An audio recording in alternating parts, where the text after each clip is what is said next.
वृंदावन के मदन मोहन मंदिर के पास पीपल के पेड़ के नीचे एक बूढ़ी माई ने अपना बसेरा बना लिया था। शकल सूरत से वह किसी अच्छे घर की लग रही थी। उसके फटे हुए कपड़े उसकी दर्दनाक स्थिति का बखान कर रहे थे। बूढ़ी माई मेले कुचेले कपड़ों में एक बोरी पर पड़ी रहती थी।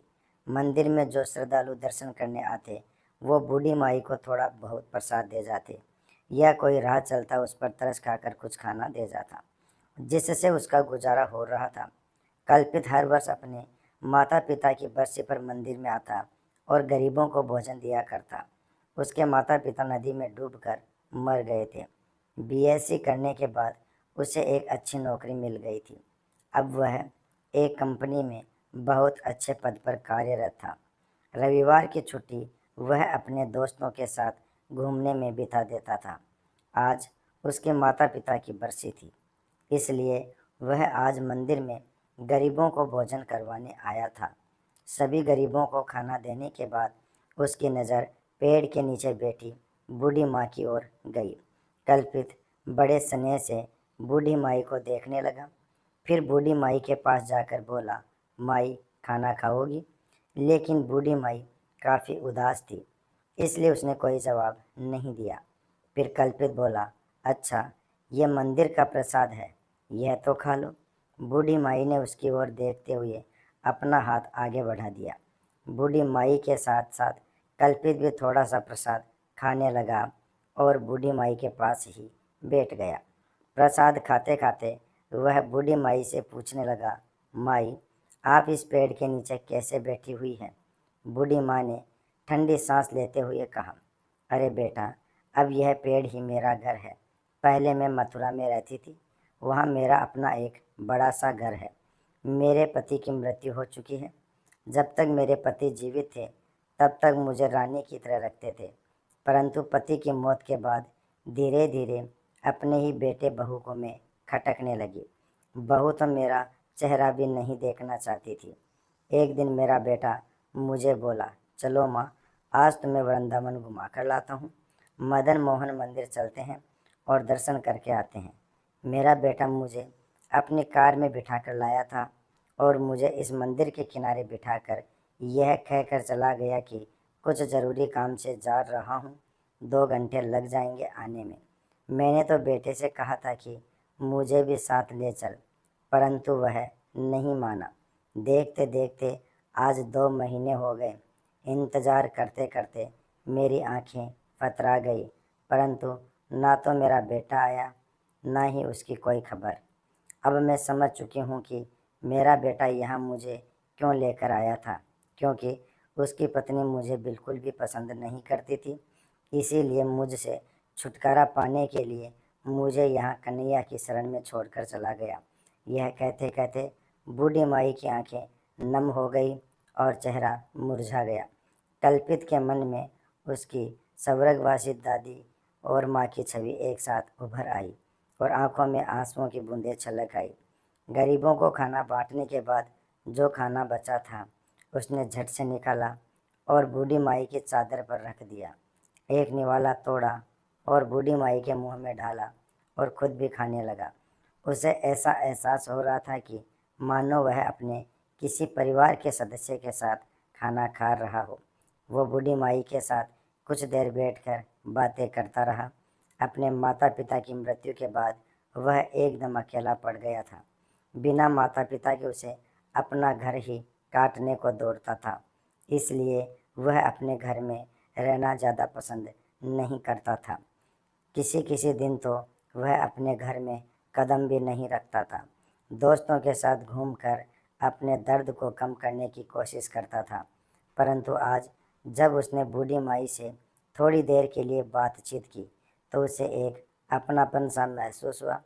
उसने बूढ़ी माई से पूछा, माई मेरे साथ मेरे घर पर चलोगी?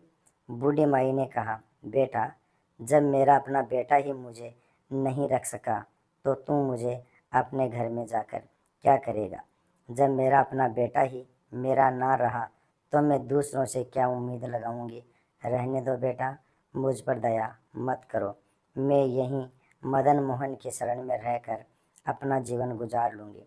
फिर कल्पित बोला, माई, मेरे माता पिता की मृत्यु हो चुकी है और मैं इस दुनिया में बिल्कुल अकेला रह गया हूँ। मेरे घर में मेरे अलावा और कोई नहीं है। आपको देखकर मुझे मेरी दादी याद आती है। यदि आप मेरे साथ रहेगी तो मुझे बहुत अच्छा लगेगा। यकीन मानो मुझे कोई दिक्कत नहीं होगी, उल्टा मुझे आपका सहारा मिल जाएगा।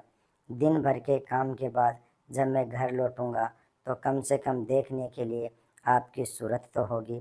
आपसे अगर हो सके तो मेरे लिए खाना बना दिया करना और घर की देखभाल कर लेना। आपको भी रहने के लिए घर मिल जाएगा और मुझे भी अपनी माँ और दादी के प्यार की ठंडी छाँव मिल जाएगी। तभी माई ने कहा, बेटा, तुम भावनाओं में बहकर यह बात कह रहे हो, परंतु मुझे मालूम है कि 2 दिन में ही तुम्हें मैं बोझ लगने लगूंगी और फिर तुम भी मुझे निकाल दोगे। ना बाबा ना, मैं यहीं अच्छी हूँ।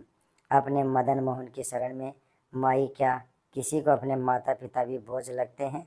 हाँ, दुनिया में कुछ लोग ऐसे हो सकते हैं, परंतु सब तो नहीं माई। जिसके सर से माता पिता का साया उड़ जाता है वह कितना अकेला रह जाता है, यह मुझसे बेहतर कौन जानता होगा। मेरी दादी भी आपकी तरह ही बहुत प्यारी थी और मेरे माता पिता ने उनका बहुत ख्याल रखा था।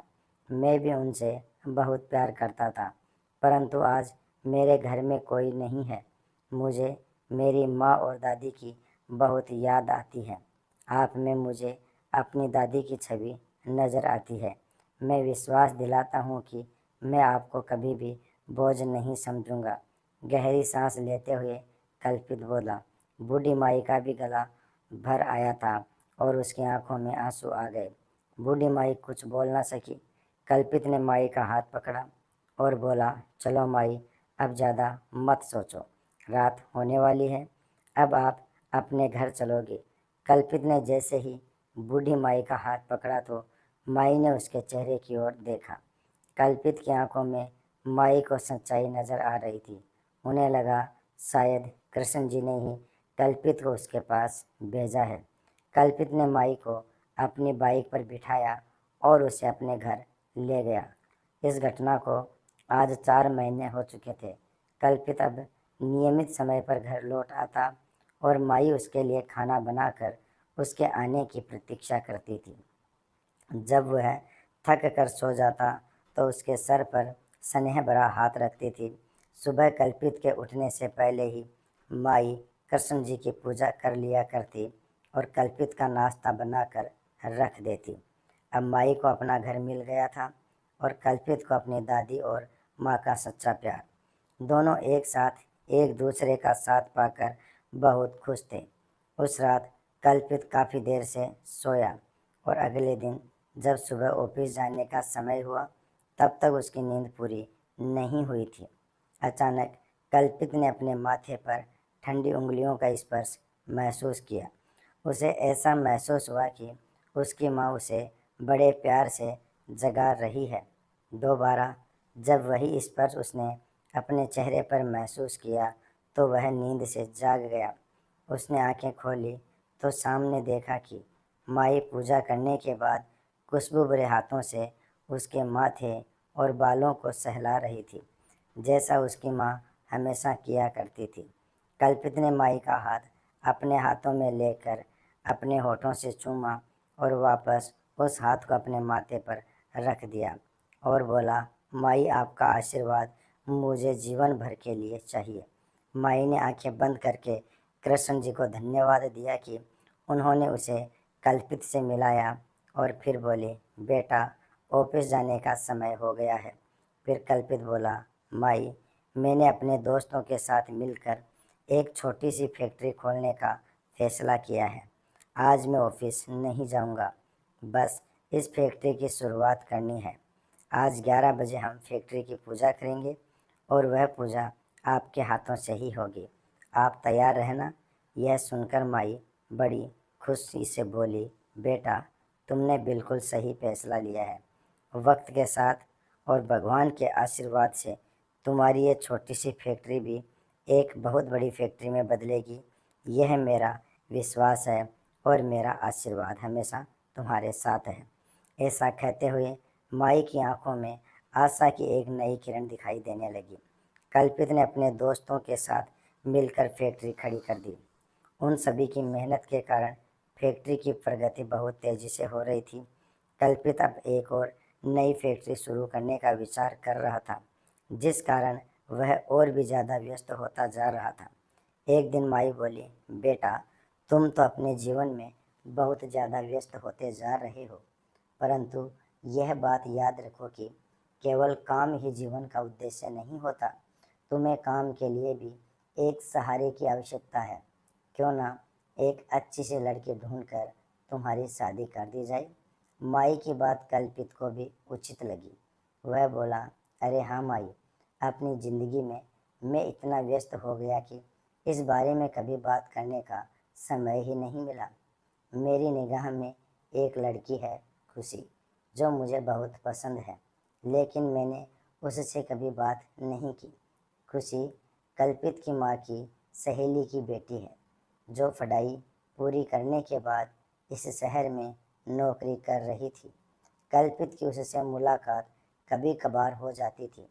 कल्पित को खुशी का स्वभाव और बातचीत करने का तरीका बहुत अच्छा लगता था।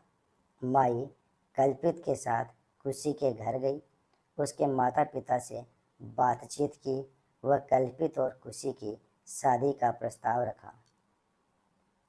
खुशी के पिताजी ने तुरंत हाँ कर दी। बस फिर क्या था, कुछ ही दिनों बाद कल्पित खुशी को दुल्हन बनाकर अपने घर ले आया। खुशी माई के गुणों से और उनके स्नेह से बहुत प्रभावित हुई। जितना प्यार कल्पित माई से करता था, उससे कहीं ज़्यादा लगाव खुशी का अब माई से हो चुका था। समय बीतने लगा और कल्पित के घर में दो जुड़वा बच्चों ने जन्म लिया, एक बेटा और एक बेटी। कल्पित का घर खुशियों से भर उठा था। माई अब सही मायने में दादी बन चुकी थी। अब उनकी मुख्य जिम्मेदारी कल्पित और खुशी नहीं, बल्कि माई के पोता और पोती हो गए थे। अब माई का बिस्तर अपने पोता और पोती के कमरे में लगा दिया गया था, ताकि वे दोनों माई के स्नेह की छाँव में रहें और उनके संस्कारों के साथ पले बढ़ें। बिना दादी के तो दोनों बच्चे एक समय का खाना तक भी नहीं खाते थे। जब भी बच्चे मम्मी पापा के साथ बाजार जाते तो जिद करके दादी को हमेशा अपने साथ लेकर जाते। खुशी और कल्पित भी दोनों बच्चों की जिम्मेदारी माई को देकर बिल्कुल बेफिक्र हो चुके थे। खुशी अपने पति कल्पित के साथ उसके काम में पूरी मदद करती थी। कल्पित को भी खुशी के रूप में बहुत अच्छा जीवन साथी मिला था, जिस कारण उसकी फैक्ट्री अब नई ऊंचाइयों को छू रही थी। उसकी फैक्ट्री की शाखाएं अब देश के अलग अलग शहरों में स्थापित हो चुकी थी, जिसमें हजारों कर्मचारी कार्यरत थे। उधर माई का बेटा मनोज, जो माई को दर दर की ठोकरें खाने के लिए छोड़कर चला गया था, वह रह रह कर अपराध बोध से ग्रसित हो रहा था। अपनी निष्पाप और निरपराध माँ के साथ किया गया व्यवहार उसे पल पल कचोटता था।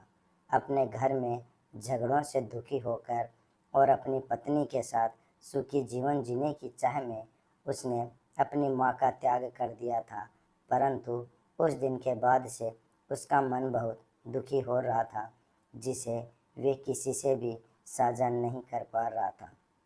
अब उसके घर में केवल उसकी पत्नी का ही एक छत्र राज था।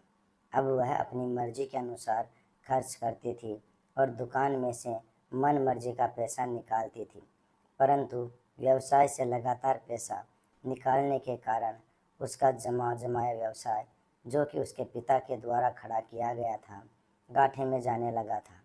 अंततः उसे दुकान बंद करनी पड़ी। दुकान बंद करने के बाद कुछ दिन बड़ी कठिनाई में गुजरे।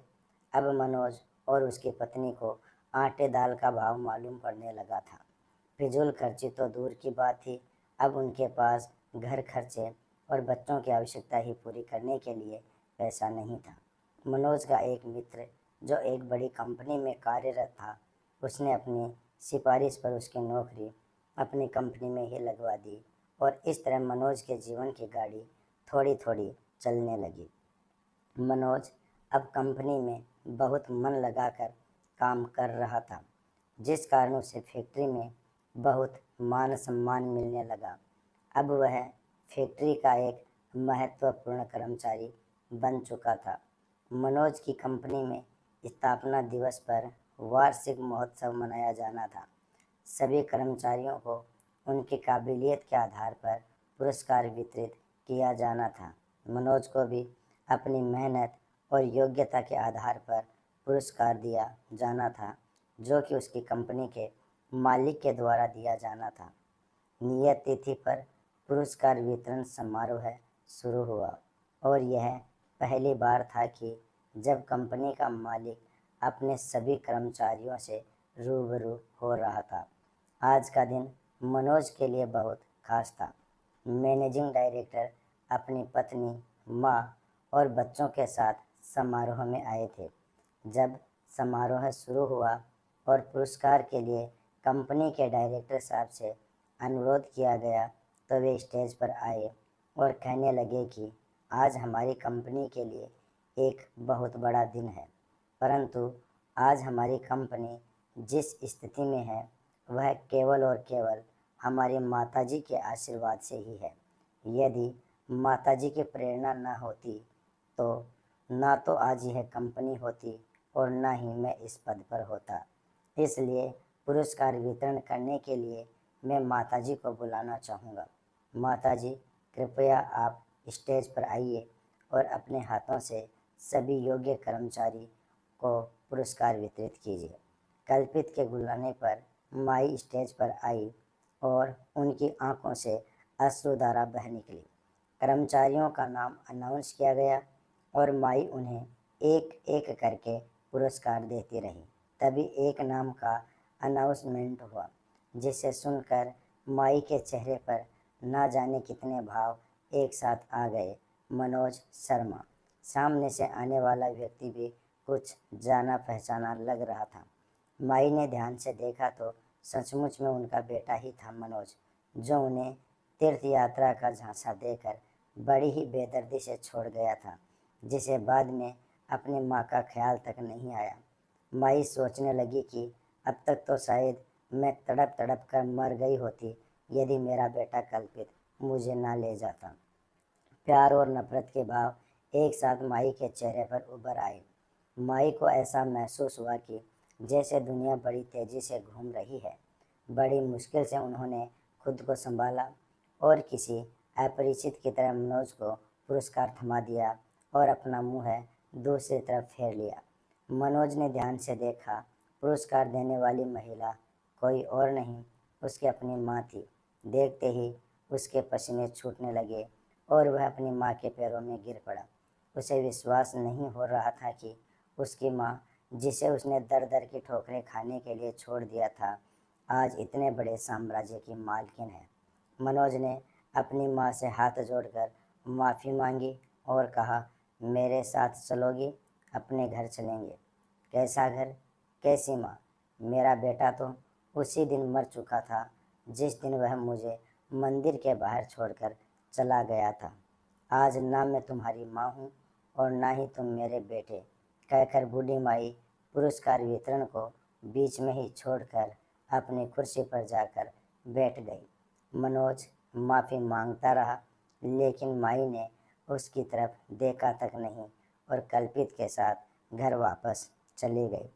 कभी मनोज अपनी माँ का लाडला हुआ करता था, लेकिन अपनी पत्नी के बहकावे में आकर वह अपनी माँ के साथ बहुत बुरा सलूक करने लगा था। उन बातों को माई कभी नहीं भूल सकती। उधर मनोज को यकीन नहीं हो रहा था कि जिस कंपनी में वह काम करता था, उस कंपनी की मालकिन दरअसल उसकी माँ थी। आज उस माँ के हाथों से उसे पुरस्कार मिला तो उसका सर चकरा गया था।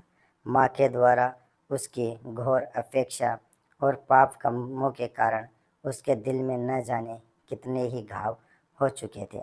हर पल उसे अपनी माँ की याद सता रही थी। अपनी करतूत उसे झकझोर रही थी और नासूर बनकर उसे लगातार चोट पहुंचा रही थी। एक दिन रविवार को जब उसके ऑफिस की छुट्टी थी तो वह अपनी पत्नी सुमन को लेकर स्कूटर पर राधा रानी के मंदिर दर्शन के लिए गया। जब वह राधा कृष्णा की मूर्ति के सामने हाथ जोड़कर खड़ा हुआ तो उसे ऐसे लगा जैसे भगवान भी कुटिल दृष्टि से उसके द्वारा किए गए घोर पाप के लिए उस पर हंस रहे थे। घबराकर उसने आंखें खोली। पूजा पाठ करके मंदिर से आते हुए अपराध बोध के कारण उसकी मानसिक स्थिति बिगड़ी हुई थी, जिस कारण सामने से आता हुआ ट्रक नज़र नहीं आया और तेज़ धमाके के साथ स्कूटर ट्रक से टकरा गया। वे दोनों बुरी तरह से घायल हो गए। मनोज की स्थिति गंभीर बनी हुई थी।